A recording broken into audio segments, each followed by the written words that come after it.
Welcome to Coffee with Viking. I am Mike. Cheers.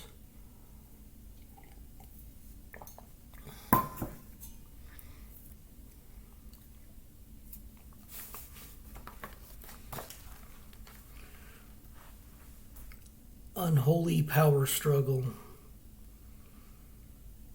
1 Corinthians 1:10. Let there be no division in the church, rather be of one mind, united in thought and purpose. Paul tackles the toughest problem first. The church is splitting into four groups. Some of you are saying, I am a follower of Paul. Others are saying, I follow Apollos, or I follow Peter, or I follow only Christ. And that is in 1 Corinthians 1:12. These aren't four people competing for the pastor's job. Jesus is off planet, Paul is off continent, and there's no report Peter ever visited Corinth. Apollos may be the only one of the four in town if he's not back on the road. Alexandria, Egypt is his home. Bible experts aren't sure what kind of split is taking place. One of many guesses is that some Christians at Corinth are lining up behind a church leadership icon whose worship style or theological slant they prefer. Paul, perhaps for his Gentile welcoming philosophy that people are saved through faith, not through following the Jewish laws. Apollo maybe for his gifts as a charismatic, eloquent speaker, which was in Acts 18:24.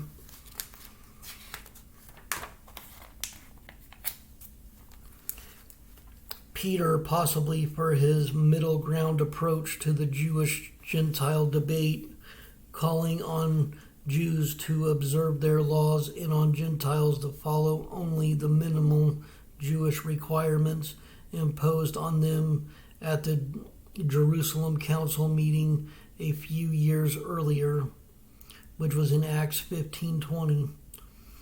Christ perhaps representing a more hardline Jewish group that insists Gentile converts observe all Jewish laws, including circumcision and kosher diet.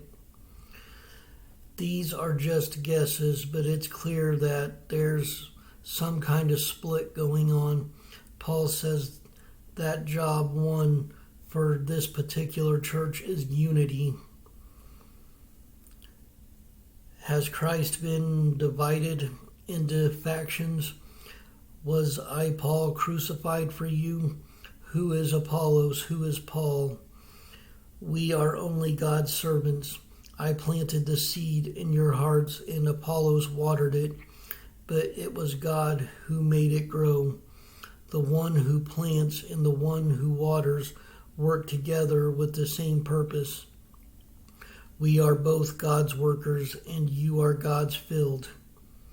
1 Corinthians 1:13, 3:5-6, and 8-9.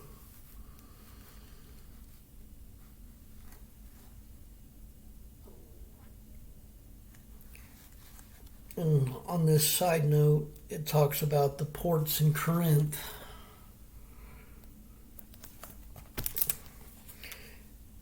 The international shortcut, with ports in two oceans separated by only a 4-mile wedge of land, Corinth became a busy shipping center. Cargo ships sailing east or west would stop here to cut 200 miles off their voyage and avoid the dangerous surf and unpredictable weather along the southern tip of Greece. Crews unload their cargo onto wagons that hauled it to ships waiting in the opposite sea. Smaller ships didn't have to bother. Dock workers pulled the entire loaded ship out of the water and up onto a wheeled platform that hauled the ship across the isthmus. Ships today have it even easier. They sailed through a 75-foot wide canal finished in 1893. And again, there's a picture.